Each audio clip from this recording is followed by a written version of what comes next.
Alors la rencontre à Lyon, c'est dans le cadre de la formation médicale continue et ça concerne essentiellement la prise en charge du patient à travers les explorations qui sont en premier lieu l'examen du champ visuel, sujet d'aujourd'hui.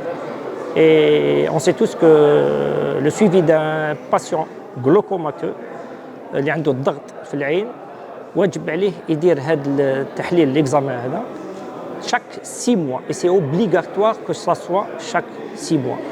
Et c'est à travers cet examen, lorsqu'on associe bien sûr d'autres arguments, à savoir la pression intraoculaire, l'examen OCT et surtout l'examen clinique, qu'on pourra poser le diagnostic du glaucome.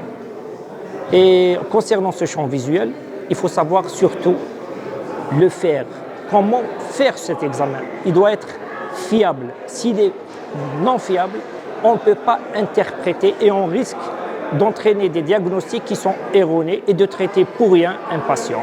Donc le but aujourd'hui, comment faire l'examen et surtout comment interpréter. Bon, c'est malheureusement une pathologie qui était plus ou moins méconnue, mais ça commence quand même à toucher la population. Les gens ont tendance, à chaque fois qu'ils voient un documentaire ou une table ronde sur cette pathologie, le lendemain, on a pas mal de patients qui consultent dans ce sens. Donc, il faut informer en premier lieu.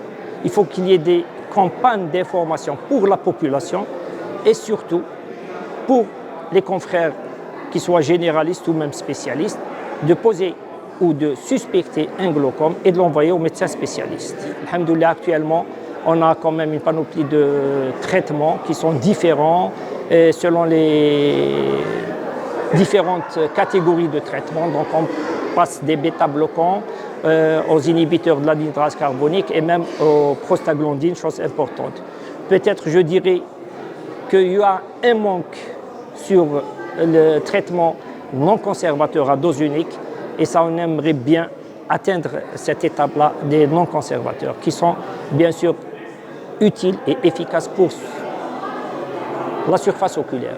Et nous savons tous que les conservateurs altèrent la surface de l'œil.